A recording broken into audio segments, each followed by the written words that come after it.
On a road lined with trees the color of tombstones passes a small carriage. Its black surface, unmarked and indistinguishable from any carriage you might see from any local mortal townsman. However, when one looks upon the creature pulling the carriage, one can easily see that there must be something sinister about it. For the creature required no rider to guide it on, in the same way that it no longer required food or air. The undead creature, formerly a horse in a past life, simply continued on a mindless route, controlled by the supernatural will of the carriage's occupant.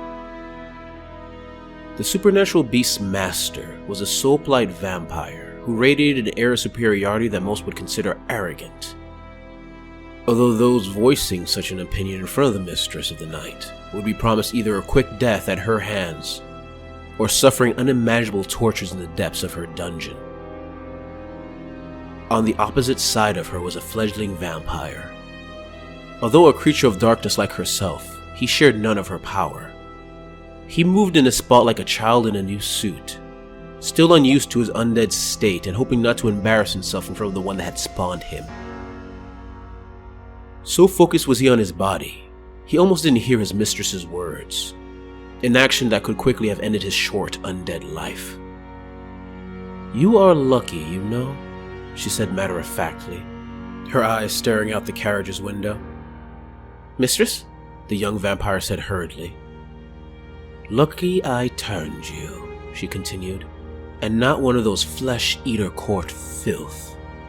"Of course, my mistress," the fledgling stated humbly, bowing his head. "I can't imagine anyone else I would rather serve." Nodding, the master vampire finally looked at her pet, her expression blank but her eyes boring into his very soul. The fledgling tried his best not to shake at her stare, but found himself failing horribly. "What do you know of the flesh-eater courts?" she said finally. That they're insane and filthy, my lady," the fledgling answered. "Lord Van thinks that they should have been wiped out long ago." The lady vampire laughed, a sound that did nothing to alleviate the young man's fear. "Ah, my husband thinks of things too simply. Although mad beasts, they are useful and powerful in their own way." In an instant, the laughter stopped, and a stern and cold stare replaced the mistress's smile, a stare pointed at the unfortunate fledgling. "Listen carefully. Soon you will be among them, and be required to act as a representative of my court. I will tell you of their structure, so that you do not embarrass me. Forget anything, and I will rip you apart. Is that clear?" "Yes, mistress," the fledgling said meekly. "Good," the mistress said, her smile returning. The leaders of those ghastly flesh-eater courts are the abhorrent ghoul kings. The most deranged of their kind, they are also the most powerful, with superior strength and magical prowess that can equal even my own. To underestimate them because of their madness is to invite disaster. In fact, their madness is a strength all its own. Not only does it make them unpredictable, but their belief in their apparent nobility makes them ruthless on the battlefield. They are utterly convinced that they are noble lords fighting the most vile of savages. And when you utterly believe those you face don't deserve an ounce of mercy, well, you can justify all types of actions. I am no saint child, but even I have my limits. Like other vampire lords, they are also able to bring the minds of zombie dragons and terror geists to heal, riding the creatures to war on undead wing, using the power of those massive beasts to supplement their own. Surrounding the king are its sycophants and its possible successors. Those you can mostly ignore. They mainly spend their time praising their king and offering him gifts. You may have to suffer a few poetry readings while you are there. Try your best not to vomit. Right below the king and the sycophants are the ones we will most likely be dealing with, his courtiers, the ones who actually lead its armies and take care of the little things like ruling a kingdom. The most important member of the court, below the king of course, is the Vargulf courtier.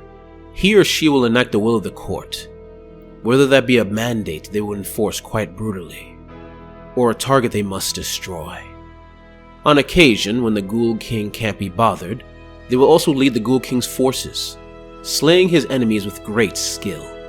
Their most dangerous ability, however, is to sup on the dark magic of their king. Whenever the abhorrent Ghoul King casts a spell, the Vargoth sucks the excess energy, using the magic to enhance his already impressive physical abilities. Below the Vargoths are the hordes of creatures and the courtiers derived from them, what they lack in class.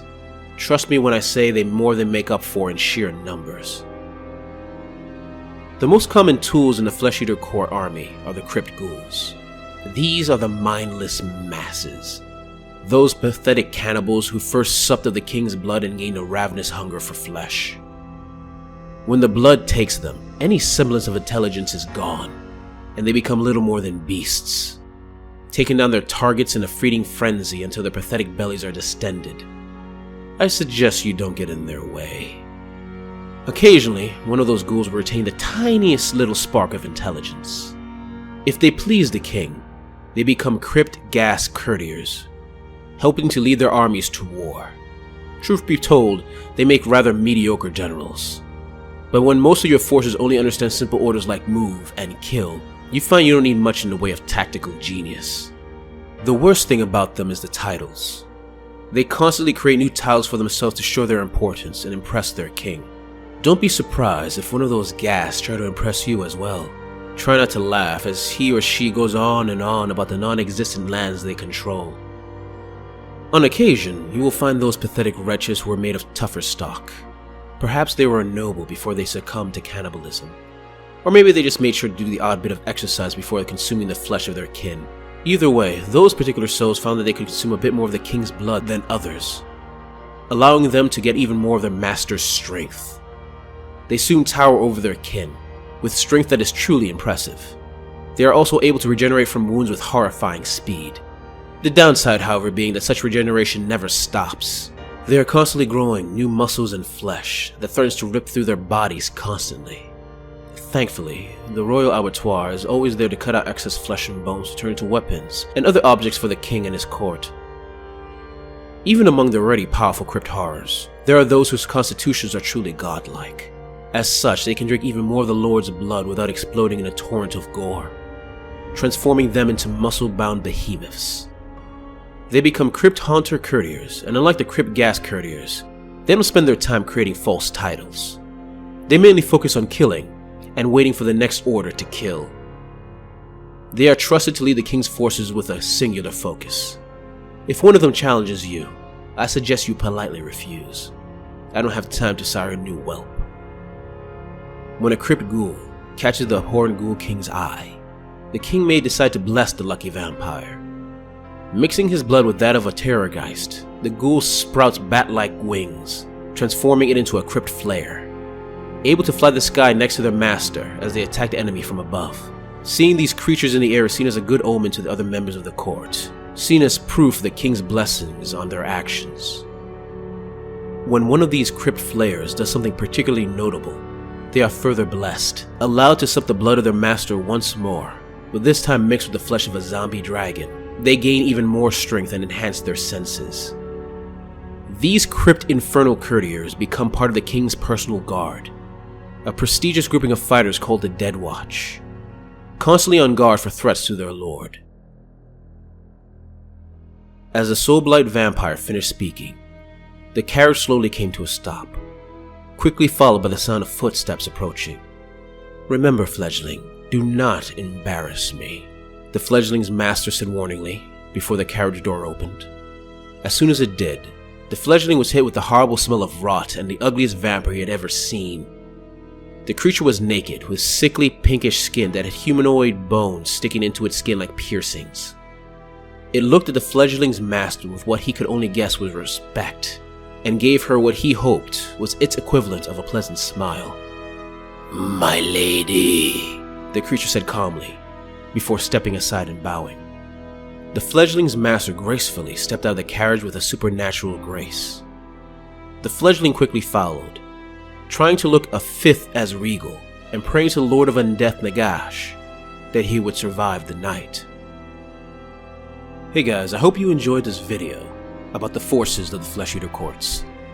as horrifying and disgusting as they are. If you like this video, please like, subscribe, and comment. And if you really like it, consider giving to my Patreon. With the extra money, it gives me the time I need to work on these stories I love. Anyway, thanks for watching, and see you next time.